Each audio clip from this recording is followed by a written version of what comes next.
I don't need, you know. $1. No, I don't have the fucking money. I dropped 40 bucks. How many fucking times, bitch, do I have to tell you this? Okay. Alright. You got this? Cool. Because it's like this. It's not like I'm fucking just doing this for the camera. I'll kick your fucking ass to the curb and say, you know what, nigga? Bye. Have a good fucking life. You know what? Yeah, it's like that. So don't fuck with me. Alright, let me out. Okay, get out. You don't think I can get someone to fucking clean my shit fucking just like you do? Fuck her.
I'm the fucking chopper guy when I catch your cock off!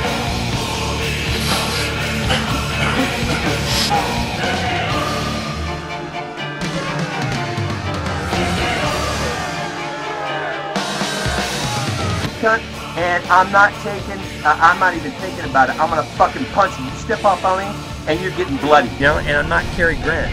If you don't know me, okay, even if you do, don't slap me. My mom used to fuck me up on a regular.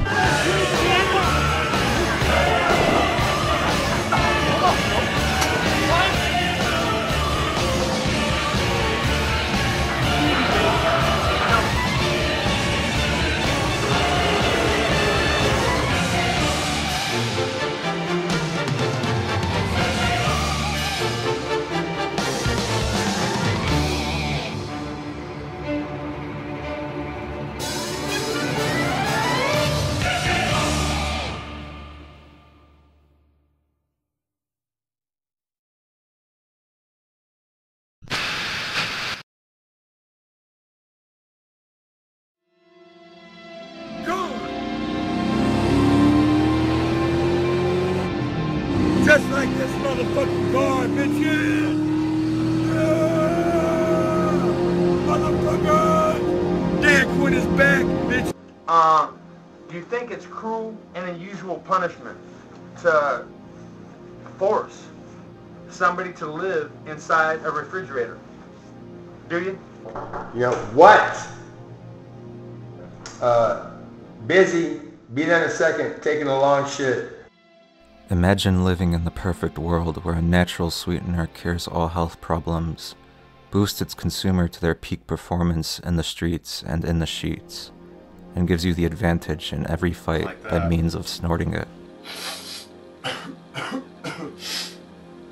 A world where everything is seemingly against you, and you are the lone, reigning champion. A world where you're one loose screw away from ultimate destruction. Bill around here, motherfucker, because Bill's a good guy, everybody liked him, and he's not around because of you, you fucking punk. No one likes you, you're a fucking thief, a coward, and Jesus would be sick at your punk ass. This is the world of a man who foolishly put all of his eggs into one basket, or in this case, all of his stevia. He would go on for years and years about how this magical substance would be one of the main determining factors in how his career would pan out, as well as how it would supposedly have an overwhelming positive impact on those in his life that he holds close and dear to him. And it's like this. Yes, I did bring Peachy back from death. She was sneezing blood bubbles at the vet. She had a tumor, okay, that had burst in her throat. Now the veterinarian didn't necessarily know if it was cancerous or not, but at that point when a cat is skeleton thin and is failing miserably, I mean, you couldn't even pet her on the back. She meowed in pain. And tell you what, Tom, pure H2O brought her back into perfect health. This is the world of the saint of Stevia, Dan Quinn.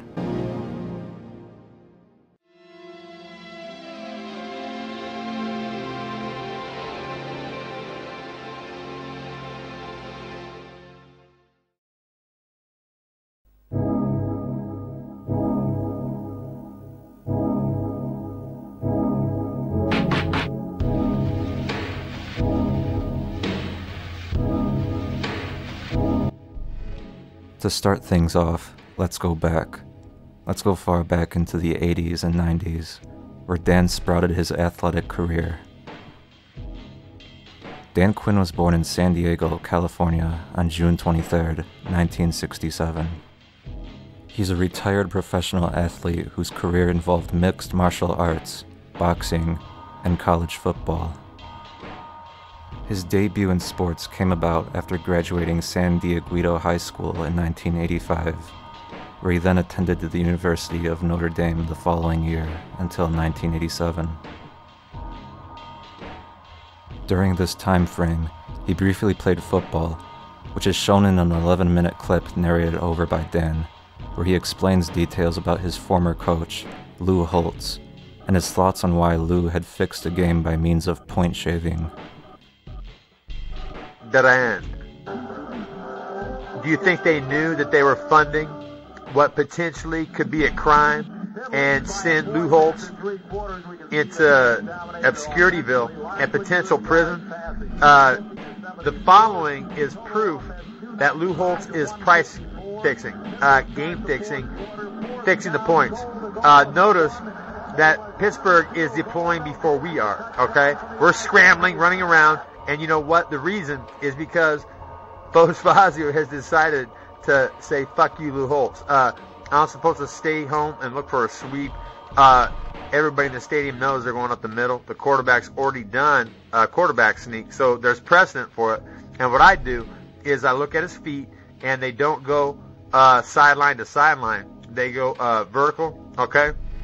My knowledge of the sport is just about non-existent, so I can't determine the exact contents about what he's going on about. But the gist of the video is that he calls out his coach, as well as a variety of other players on the team that he had problems with. But he also showed compassion for a select handful of players who he believed were also wronged by Lou Holtz. And because their daddy, fucking number 41, who would have owned you. Oh, he did, remember? Okay, every fucking second of every play, there never was any fucking doubt, dude. I swear to God, man. Looking into an article written by Deseret News back in November of 1989, it does seem as though Lou has made some shady decisions, one of which is mentioned where he told his team to avoid scoring and threatened those who disobeyed by putting their scholarship status at risk. Dan has several videos uploaded where he speaks his mind about Lou, specifically about things he did during the Notre Dame era of the late 80s. Lou Holtz, you maniacal little motherfucker. Japan, all you Notre Dame football players, what'd you guys do? Suck cock to get over there? Is that right? Did Mike Reno ever tell you that? He called me a black boy? Captain White Skin?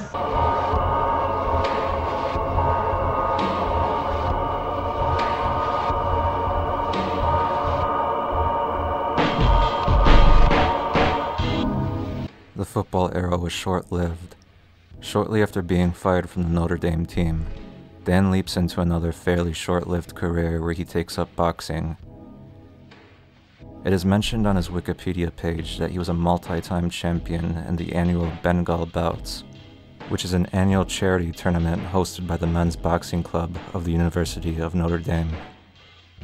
The only video available, however, is one that takes place in 1989, where Dan faces an opponent by the name of Steve Roddy. Dan is knocked out within the first 51 seconds of the first round.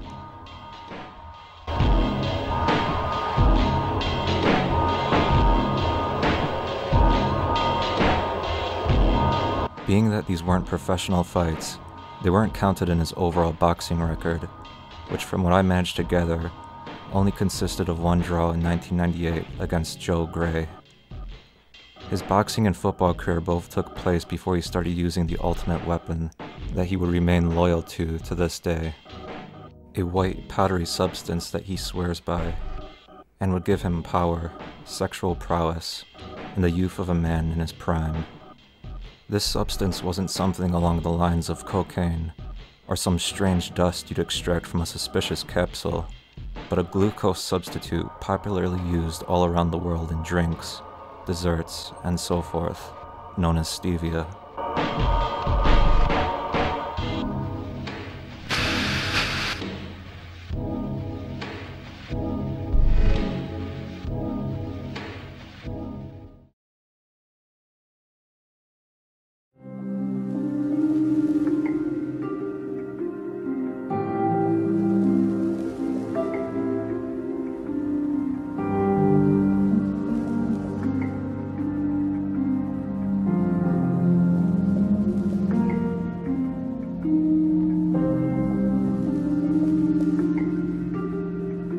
Stevia is just that, a sweetener derived from the plant species Stevia rebaudiana. Apart from helping regulate blood glucose levels, preventing cavities, and being an overall healthier, natural alternative to artificial sweeteners, it delivers absolutely nothing else to the table. This is a complete 180 to the beliefs of Dan Quinn, however. Stevia blending out toxins equals pure H2O equals making bodies perfect in record speed equals if everyone on planet Earth consumes stevia, sickness and fat are repealed like the man-made plagues they are. I wasn't able to pinpoint exactly when Dan took up stevia as his claim to being the cure-all miracle elixir, but it most likely came to fruition after the 90s, when he made his MMA debut. Dan gives us a brief rundown on exactly what stevia is to him, and he makes a few bold claims, such as trying to persuade us that stevia allows him to be in the same ballpark as the late Muhammad Ali as far as speed and athletic ability goes. That I was touched by God, who told me I'm the angel Maitreya, M-A-I-T-R-A-Y-A, Google it, and proceeds from stevia plus water plus energy / blending equals split H2O and pure H2O equals cold fission equals the Nobel Prize equals eventual billions of dollars equals I'm serious as a heart attack equals 8 teaspoons per day over 4 months melted away 6 tumors and 62 pounds from Uncle Bob's body equals only $100 total at starwestbotanicals.com equals 1 pound a month to make pure H2O equals my body ballpark to the greatest athlete who ever lived, Muhammad Ali. He has several dozen other videos where he praises the sweetener for other miraculous abilities he believes it to have. What everybody should do when they get off work is go to Trader Joe's and get this $10 ounce of stevia. And then what you do is you go home and you line that white powder up like it's meth or cocaine and snort it. And BAM! It's going to hit you.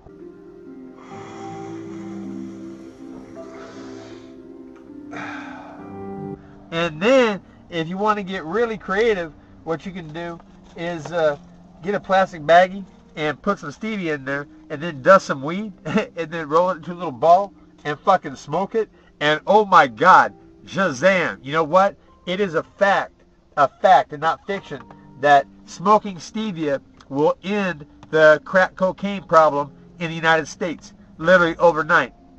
I mean, you know, this natural sweet white powder that you can get at Trader Joe's for $10 an ounce, and you can use it to, you know, make ice cream, bake cakes, make cookies. You can use it to snort, and it'll drive you just like Coke will, but it tastes good and it's legal. And you know what? You can put it on tobacco and you can smoke it. Oh my God, whether it's green or brown, and it's bizarre. As a matter of fact, Steve, it's going to give me the ability to go at a hyperactive 110% pace for, if I want to, 4 rounds. Despite having an almost 100% doubt, I gave these claims a chance and decided to look into whether or not stevia did in fact have properties of healing and rejuvenation. A quick search gave me a small handful of articles stating various studies that show some of the possible benefits of stevia, mostly noting that inflammation can possibly be reduced and skincare can be possibly improved if replacing glucose with stevia. This doesn't mean anything, however, considering that a reduction in actual sugar in one's diet would yield a multitude of benefits to the human body, with things like inflammation reduction and better skin health being some of them. These studies are weak and do not prove anything written that hasn't already been known. So what about Dan? I want to look into what results he exhibits during his time as a mixed martial artist. Dan's MMA record is fully available online, and what we see here is a 9-year span of his fights. 5 wins, 7 losses, 1 draw. It's not the most impressive record when considering his high intake of stevia and what he claims it does for him. Outside of his athletic endeavors, Dan doesn't have the greatest of lives either. He's been hit with multiple criminal charges ranging from petty marijuana possession and domestic violence to multiple counts of felony, some of which were eventually dismissed.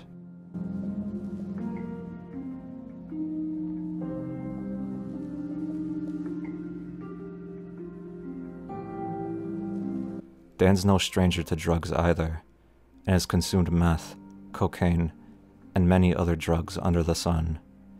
He made claims in the past that stevia would cure drug addiction overnight, but it's fair to say that he had no success in this cure himself, and this just goes to show that there is no miracle substance to fix all ailments. Oh, I'll tell you what. You know what? One of the first times that I had done coke, I finally busted. You know what? I had done it right my entire life, man. And I kept getting fucking set back. You know what? Fired for making the play. Do you think that I didn't know what I did?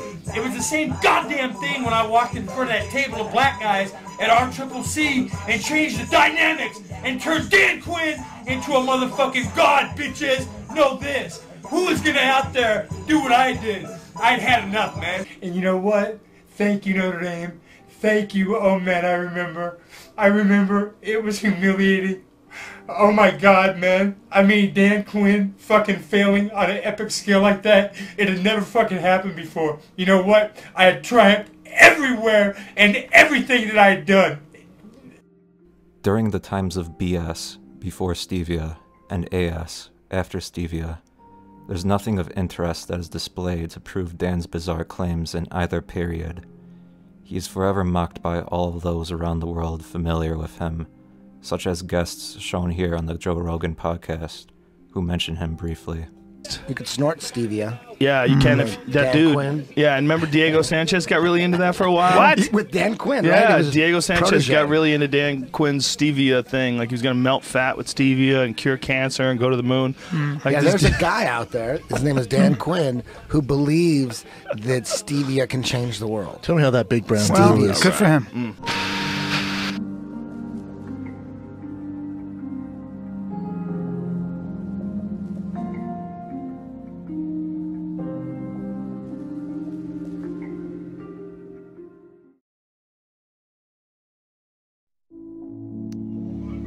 Charles Barkley, the round mound of rebound, must get on stevia to prolong his career.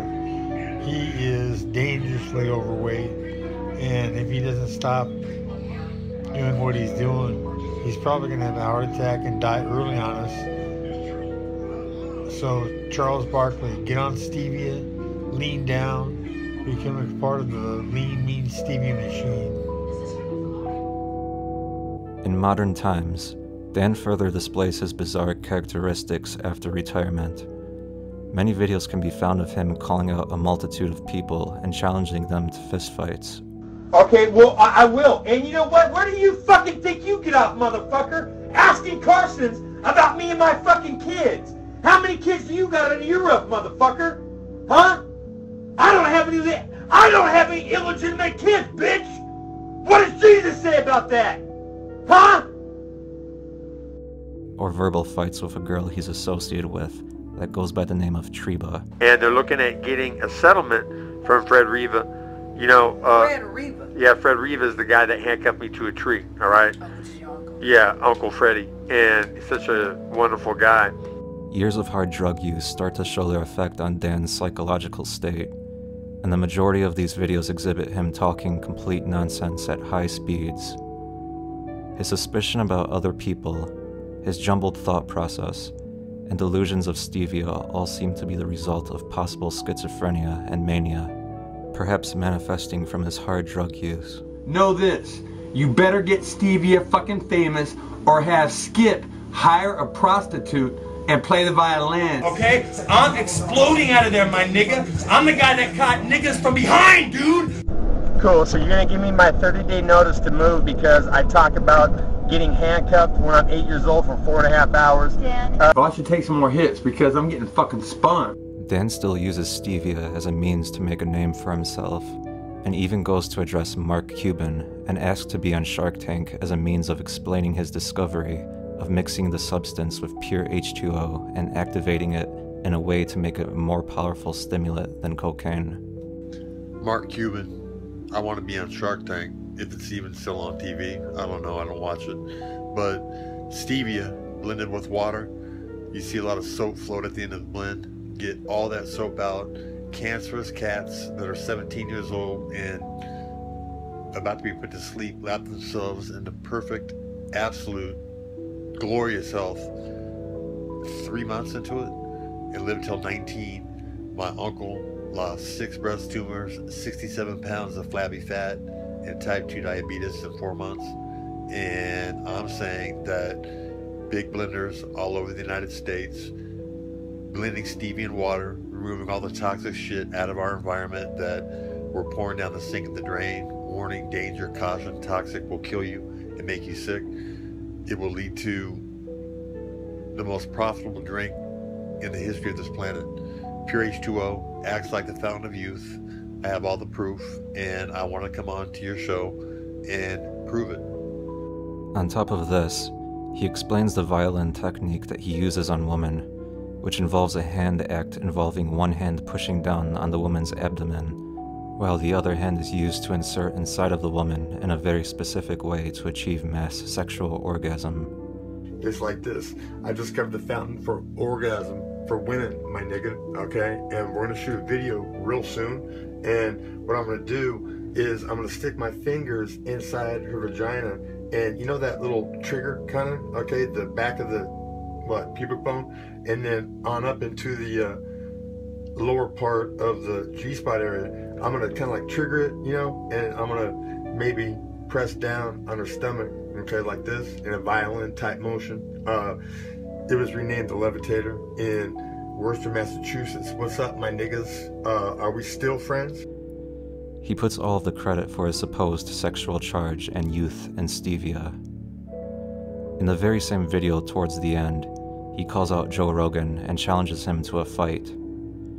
My niggas, Joe Rogan, and I'll tell you this, Joe. If I don't quit football, homeboy, you're wearing the number 41 jersey, running around. I want to be just like Dan Quinn, just like 10. Just like him, whatever. I'm stoned. What's up, nigga? Tell you what, I'll stop talking shit, punk, if you can fucking tap me out, nigga. And I put my life on it. Peace out, homeboy. There's been over a decade-long interest in Joe and his fan base, and it slowly but surely got to the point it's at now, where Dan is fully against him.